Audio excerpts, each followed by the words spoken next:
الحمدللہ رب العالمین والصلاة والسلام علی سید المرسلین اما بعد فاعوذ باللہ من الشیطان الرجیم بسم اللہ الرحمن الرحیم الصلاة والسلام علیکہ یا رسول اللہ وعلی آلکہ واصحابکہ یا حبیب اللہ الصلاة والسلام علیکہ یا نبی اللہ وعلی آلکہ واصحابکہ یا نور اللہ۔ مدنی چینل کے ناظرین، مدنی چینل کا پروگرام ہے سیرت رسول اور ہم، اور اس پروگرام میں ہم ذکر مصطفیٰ کرتے ہیں، مختلف پہلوؤں پر گفتگو ہوتی ہے اور پیارے آقا علیہ السلام کی عظمت و شان کا بھی بیان ہوتا ہے۔ آج کے ایپیسوڈ میں ہم نبی رحمت شفیع امت صلی اللہ تعالی علیہ وآلہ وسلم کی عنایت و آپ علیہ السلام کے فضل و احسان کا ذکر کریں گے کہ آپ علیہ السلام اپنی امت کے ساتھ، رب تبارک و تعالیٰ کی مخلوق کے ساتھ شفقت فرمانے والے ہیں، رحمت فرمانے والے ہیں،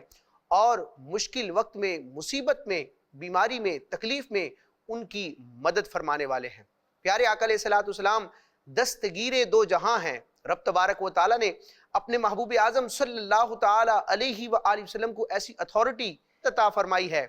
کہ آپ صلی اللہ تعالی علیہ وآلہ وسلم اپنے غلاموں، اپنے ماننے والوں کی دنیاوی مشکلات بھی دور فرماتے ہیں، حل فرماتے ہیں، اور انشاءاللہ عز و جل قیامت کی مشکلات سے بھی اپنے غلاموں کو بچائیں گے۔ یہ پیارے آقا صلی اللہ تعالی علیہ وآلہ وسلم کی عظمت و شان ہے کہ آپ علیہ السلام اپنے امتیوں کے، رب تبارک و تعالیٰ کے بندوں کے مددگار ہیں، اور یہ وہ بات ہے کہ جس کا ہمیں احادیث مبارکہ میں اور سیرت مصطفیٰ میں جا بجا بیان ملتا ہے۔ مدنی چینل کے ناظرین، پیارے آقا صلی اللہ تعالی علیہ وآلہ وسلم نے جن افراد کو براہ راست قرآن مجید کی تعلیم دی اور اپنے ارشادات کے ذریعے جن کی تربیت فرمائی، اور جو رہتی دنیا تک مسلمانوں کے لیے ایک ہدایت کا معیار ہے، جنہیں صحابہ کرام کہا جاتا ہے۔ صحابہ کرام کی زندگی، ان کی سیرت اور ان کے مزاج اور ان کے روزمرہ کے معمولات اور معاملات کو دیکھا جائے تو صحابہ کرام کا بھی عقیدہ تھا کہ پیارے آقا علیہ السلام اللہ تبارک و تعالیٰ کے نبی ہیں اور رب تبارک و تعالیٰ کی رحمت سے دستگیر دو جہاں ہیں، ہماری مشکلات میں ہماری مدد فرمانے والے ہیں۔ ایسے درجنوں واقعات موجود ہیں سیرت کی اور حدیث کی کتابوں میں کہ صحابہ کرام کو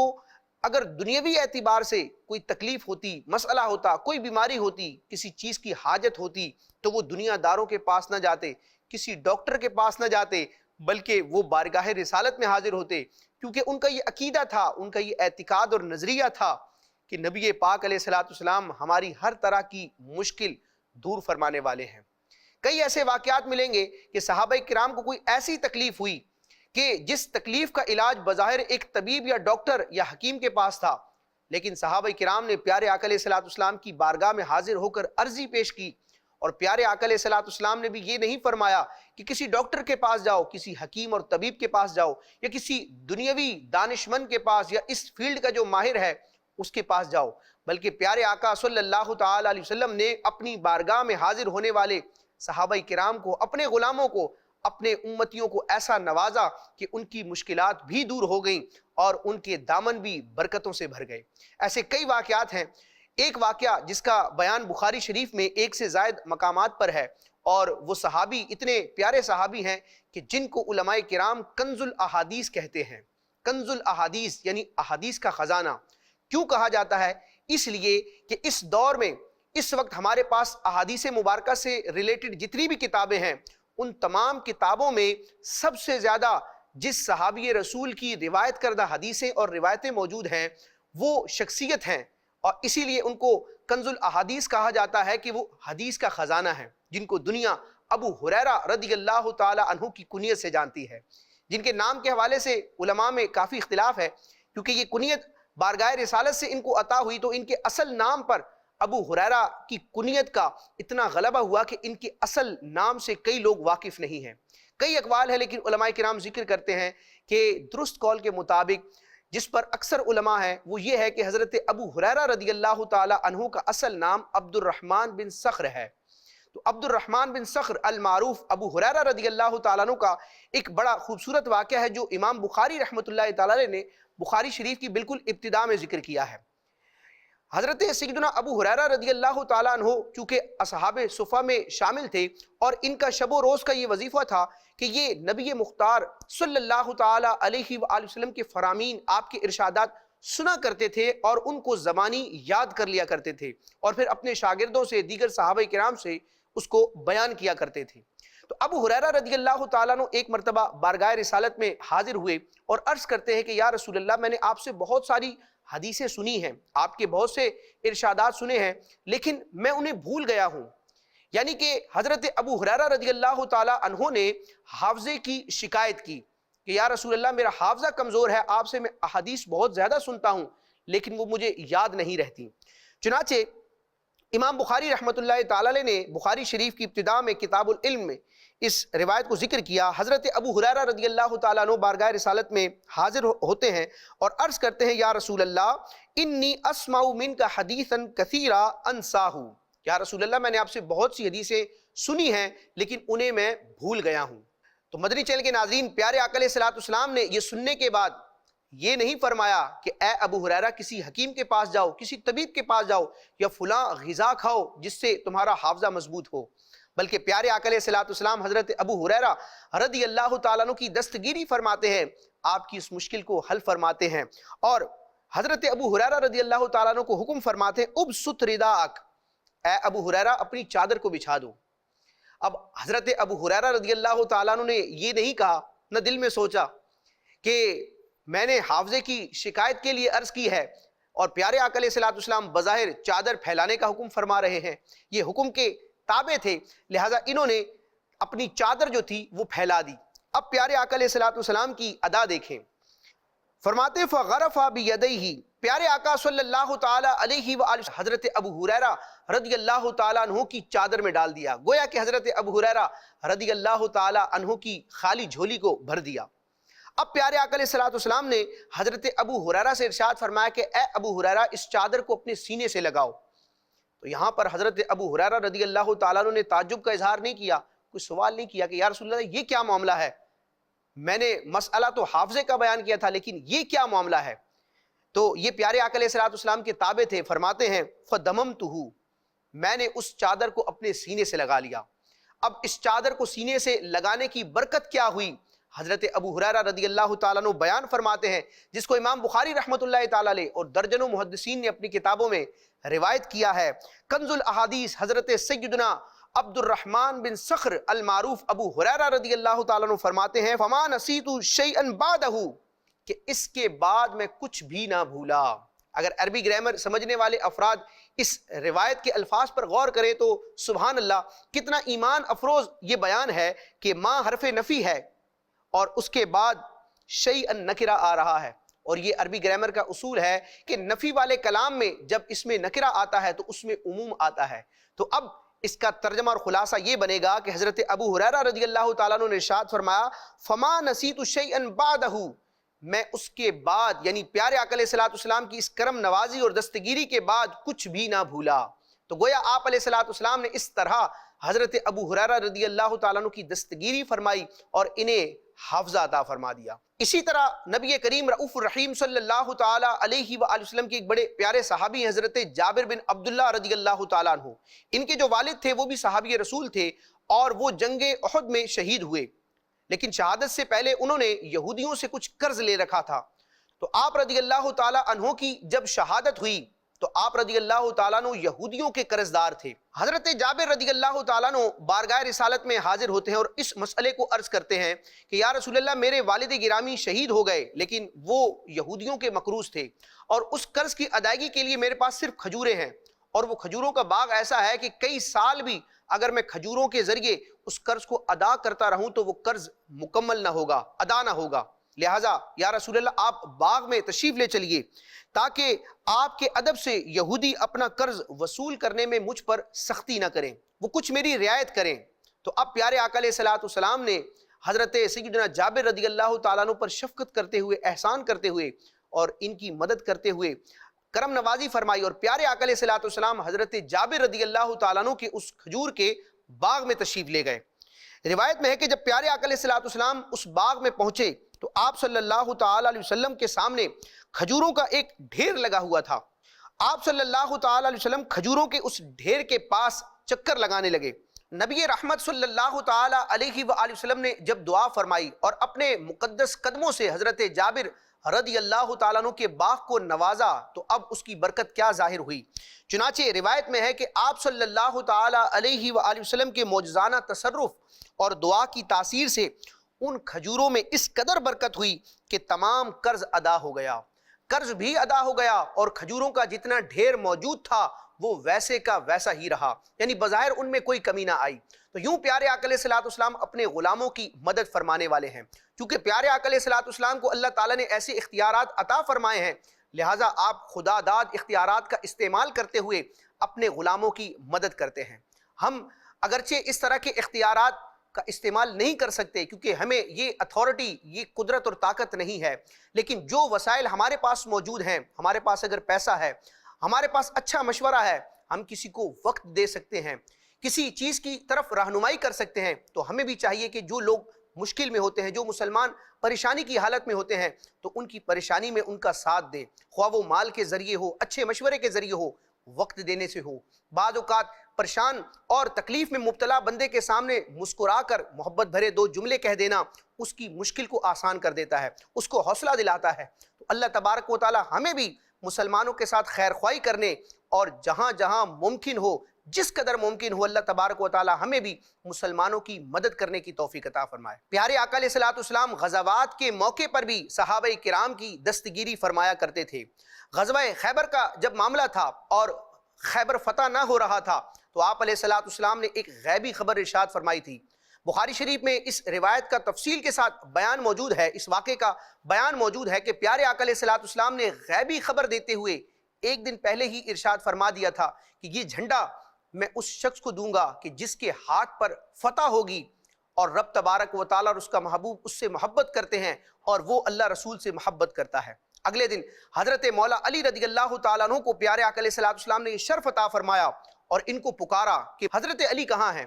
تو صحابہ کرام نے عرض کی کہ حضرت علی رضی اللہ تعالیٰ عنہ کی آنکھ میں تکلیف ہے، آشوب چشم ہے، جس کی وجہ سے وہ سامنے موجود نہیں ہیں۔ تو پیارے آقا علیہ الصلوۃ والسلام نے حضرت مولا علی حیدر کرار رضی اللہ تعالیٰ عنہ کو بلوایا، اور مسند امام احمد کی روایت میں یہ بھی بیان کیا گیا کہ حضرت مولا علی رضی اللہ تعالیٰ عنہ کو اس وقت آشوب چشم یعنی آنکھ کی اتنی سخت تکلیف تھی کہ حضرت سلمہ بن اکوع رضی اللہ تعالیٰ عنہ حضرت مولا علی رضی اللہ تعالیٰ عنہ کا ہاتھ پکڑ کر انہیں بارگاہ رسالت میں لے کر آئے۔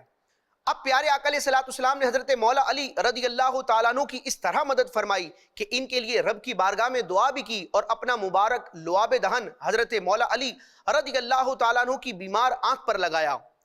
راوی بیان کرتے ہیں کہ جیسے ہی پیارے آقا علیہ الصلوۃ والسلام نے اپنا مبارک لعاب دہن حضرت مولا علی رضی اللہ تعالیٰ عنہ کی آنکھوں پر لگایا تو اللہ تبارک و تعالیٰ نے اپنے محبوب اعظم صلی اللہ تعالیٰ علیہ وآلہ وسلم کے لعاب دہن کی برکت سے حضرت مولا علی حیدر کرار کرم اللہ تعالیٰ وجہہ الاسنا کو شفا یاب فرما دیا، اور آپ بالکل تندرست ہو گئے، اور رب تبارک و تعالیٰ کی رحمت اور پیارے آقا علیہ الصلوۃ والسلام کی ان شفقتوں کے نتیجے میں آپ آگے بڑھتے ہیں، اور رب تبارک و تعالیٰ مولا علی حیدر کرار رضی اللہ تعالیٰ عنہ کے ہاتھ پر خیبر کی فتح عطا فرماتا ہے۔ تو یوں پیارے آقا علیہ الصلوۃ والسلام دستگیر دو جہاں ہیں کہ اپنے غلاموں کو ہر طرح سے نوازتے ہیں۔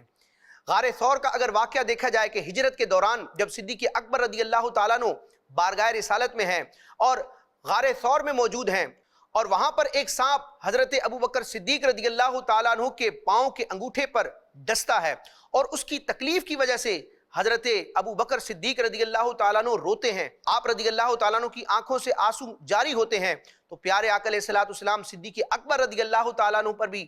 فضل فرماتے ہیں اور اپنا مبارک لعاب دہن اس مقام پر لگاتے ہیں جہاں پر سانپ نے ڈسا ہوتا ہے۔ پیارے آقا صلی اللہ تعالیٰ علیہ وآلہ وسلم کے لعاب دہن کی برکت سے حضرت صدیق اکبر رضی اللہ تعالیٰ عنہ سے اس زہر کا اثر دور ہو جاتا ہے، اور یوں پیارے آقا علیہ الصلوۃ والسلام گویا کہ صدیق اکبر رضی اللہ تعالیٰ عنہ کو دوبارہ زندگی عطا فرماتے ہیں۔ مدنی چینل کے ناظرین، اس طرح کے کئی ایک واقعات ہیں۔ سرکار اعظم صلی اللہ تعالیٰ علیہ وآلہ وسلم کے ایک اور صحابی ہیں حضرت سیدنا عبداللہ بن عتیق رضی اللہ تعالیٰ عنہ۔ ایک موقع پر حضرت عبداللہ بن عتیق رضی اللہ تعالیٰ عنہ کی ٹانگ ٹوٹ گئی،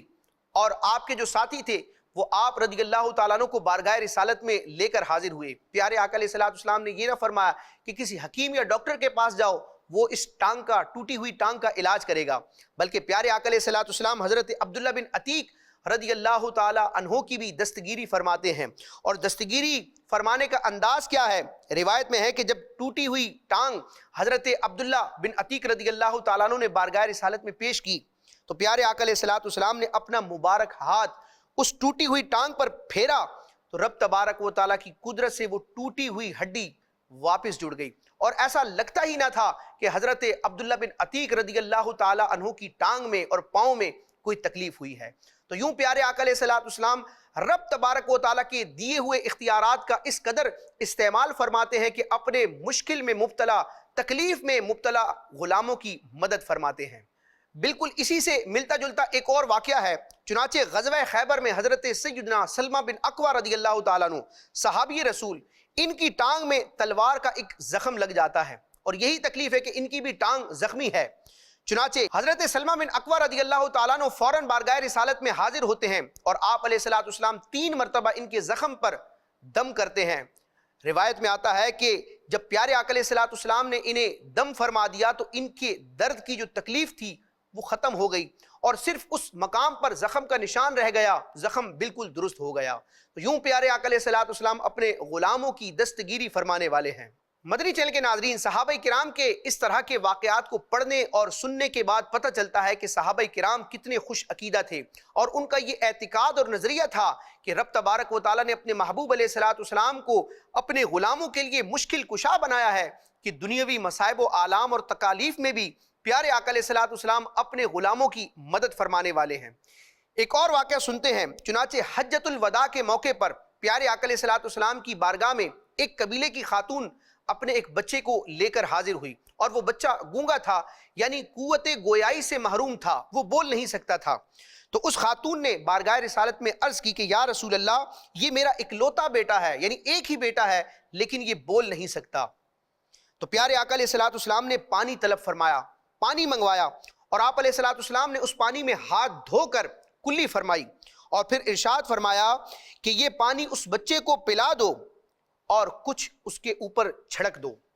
چنانچہ دوسرے سال جب وہ خاتون آئی، وہ عورت آئی، تو اس نے بتایا کہ میرا بچہ بالکل اچھا ہو گیا ہے، صحت مند ہو گیا ہے، اور اب وہ بولتا ہے۔ سرکار اعظم صلی اللہ تعالی علیہ وآلہ وسلم نے اس بچے پر کیسا فضل و کرم فرمایا کہ اپنے مبارک تبرک کے ذریعے اس کو یوں برکت پہنچا دی کہ رب تبارک و تعالیٰ نے اس بچے کو قوت گویائی عطا فرما دی۔ تو پیارے آقا علیہ الصلوۃ والسلام طرح طرح سے اپنے غلاموں کو نوازنے والے ہیں۔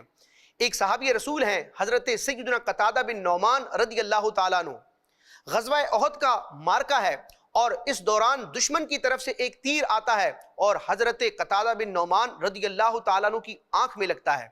جس کے نتیجے میں حضرت قتادہ بن نعمان رضی اللہ تعالیٰ عنہ کی آنکھ ضائع ہو جاتی ہے، آنکھ کا ڈیلا باہر آ جاتا ہے۔ اب یہ اسی کیفیت میں اپنی ہتھیلی پر آنکھ کے ڈیلے کو لے کر بارگاہ رسالت میں حاضر ہوتے ہیں، اور یہ سارا معاملہ عرض کرتے ہیں تو پیارے آقا علیہ الصلوۃ والسلام کو ان پر رحم آتا ہے۔ چنانچہ روایت میں آتا ہے کہ آپ صلی اللہ تعالی علیہ وآلہ وسلم نے فوراً ہی اپنے دستے مبارک سے حضرت قتادہ بن نعمان رضی اللہ تعالی عنہ کی نکلی ہوئی آنکھ کو آنکھ کے حلقے پر رکھ دیا، اور اپنا مقدس ہاتھ اس پر پھیر دیا، اور اسی وقت پیارے آقا علیہ الصلوۃ والسلام کے مبارک ہاتھوں کی برکت سے حضرت قتادہ بن نعمان رضی اللہ تعالیٰ عنہ کی آنکھ ٹھیک ہو گئی، بلکہ راوی بیان کرتے ہیں کہ پہلے سے زیادہ حضرت قتادہ بن نعمان رضی اللہ تعالیٰ عنہ کو صاف نظر آنے لگا، اور دوسری آنکھ کے مقابلے میں یہ والی آنکھ جو آپ علیہ الصلوۃ والسلام نے اپنے کرم سے رب تبارک و تعالیٰ کے فضل سے انہیں دوبارہ عطا فرمائی، وہ خوبصورت نظر آنے لگی۔ تو یوں پیارے آقا علیہ الصلوۃ والسلام ہر طرح ہی اپنے غلاموں کی دستگیری فرمانے والے ہیں۔ چنانچہ ایک اور واقعہ ہے، بڑا ایمان افروز ہے، حضرت سیدنا محمد بن حاتب رضی اللہ تعالیٰ عنہ، یہ ایک صحابی رسول ہیں۔ بچپن میں ان کے ساتھ ایک حادثہ ہو گیا۔ روایت میں آتا ہے کہ یہ بچپن میں اپنی والدہ کی گود سے آگ میں گر پڑے، اور آگ میں گرنے کی وجہ سے یہ جل گئے۔ تو ان کی والدہ ان کو لے کر بارگاہ رسالت میں حاضر ہوئیں، تو آپ صلی اللہ تعالی علیہ وسلم نے اپنے اس صحابی حضرت محمد بن حاتب رضی اللہ تعالیٰ عنہ پر اپنا فضل و کرم فرمایا، شفقت فرمائی، اور آپ علیہ الصلوۃ والسلام نے اپنا لعاب دہن ان پر مل کر دعا فرمائی۔ چنانچہ محمد بن حاتب رضی اللہ تعالیٰ عنہ کی والدہ کہتی تھیں کہ میں اپنے بچے یعنی حضرت محمد بن حاتب کو لے کر وہاں سے اٹھنے بھی نہ پائی تھی کہ بچے کا زخم بالکل اچھا ہو گیا۔ پیارے آقا علیہ السلام ٹوٹی ہوئی ہڈیوں کو جوڑ دیتے ہیں، جلے ہوئے جسم کو درست فرما دیتے ہیں، ضائع ہو جانے کے بعد آنکھ دوبارہ عطا فرما دیتے ہیں، حافظہ عطا فرما دیتے ہیں۔ پیارے آقا علیہ السلام کیسی کیسی کرم نوازیاں فرماتے ہیں۔ تو یہ روایات اس بات کی واضح دلیل ہے کہ پیارے آقا علیہ السلام اپنے رب کے فضل سے، رب کی عطا سے، رب کی دی ہوئی قدرت اور طاقت سے دستگیر دو جہاں ہیں، دونوں جہانوں میں اپنے غلاموں کی مدد فرمانے والے ہیں۔ مدنی چینل کے ناظرین، احادیث اور سیرت کی کتابوں میں اس طرح کے کئی اور درجنوں واقعات موجود ہیں۔ یہ تو دنیا میں آپ علیہ السلام کا اپنے غلاموں کو نوازنا ہے، طرح طرح سے آپ علیہ السلام نے اپنے غلاموں کی مدد فرمائی، لیکن جب قیامت کا دن قائم ہوگا اور رب تبارک و تعالیٰ کا غضب اپنے عروج پر ہوگا اور بڑے بڑے انبیاء کرام مرسلین علیہ السلام کو بھی رب کی بارگاہ میں لب کشائی کی جرت نہ ہوگی، رب تبارک و تعالیٰ کا جلال ایسا ہوگا، اس وقت آپ علیہ السلام اپنے غلاموں کی بلکہ ساری امتوں کی دستگیری فرمائیں گے اور رب تبارک و تعالیٰ کی بارگاہ میں شفاعت کا سوال کریں گے، سجدہ فرمائیں گے، تو رب تبارک و تعالیٰ اپنے محبوب سے فرمائے گا یا محمد ارفع راسک، اے محمد اپنا سر اٹھائیے، وَقُلْ تُسْمَعْ کہیے آپ کی سنی جائے گی، وَسَلْ تُعْطَى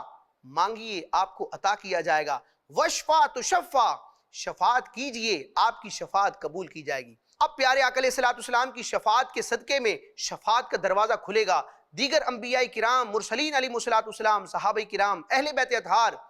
الغرض وہ تمام افراد، وہ تمام چیزیں